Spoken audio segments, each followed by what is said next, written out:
life-changing, man. I loved him very much.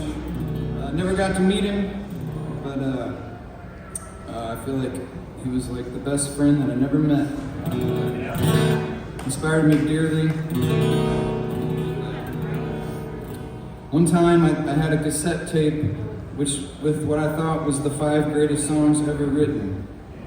And I took this cassette tape with the 5 greatest songs ever written to Nashville.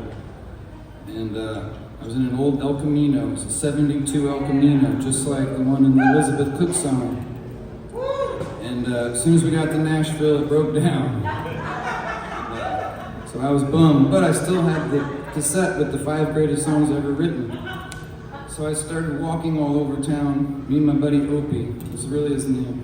And there was these signs on the wall that said, "No soliciting." From a small town, I didn't know what that was.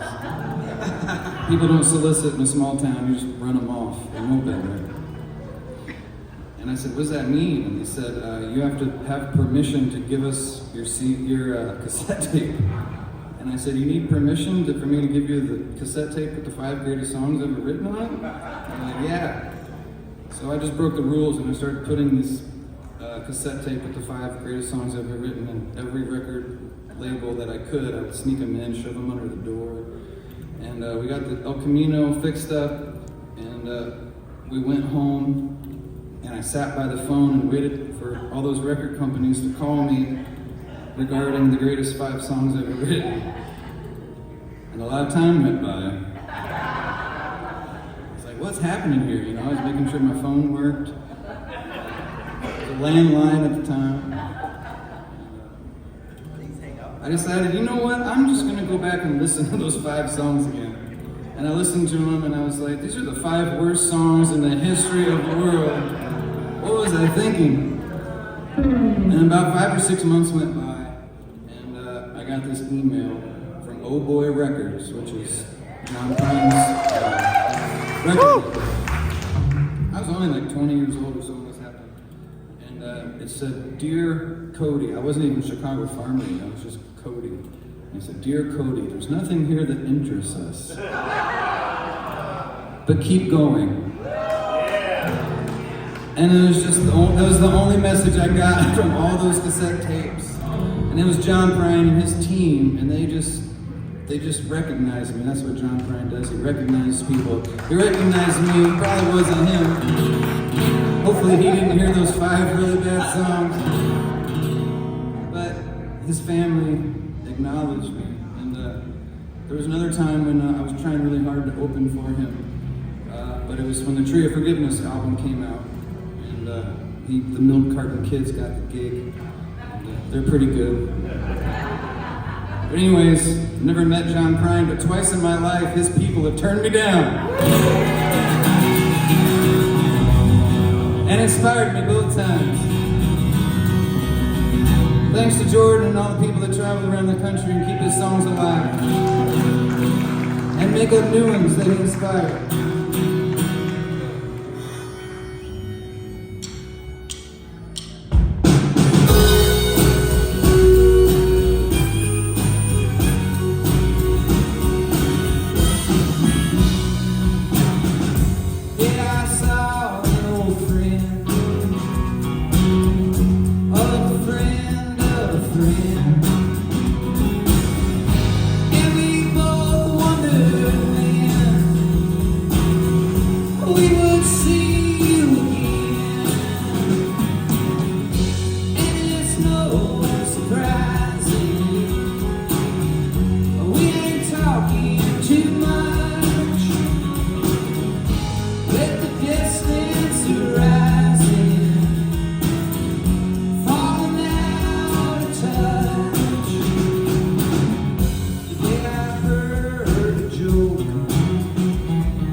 down.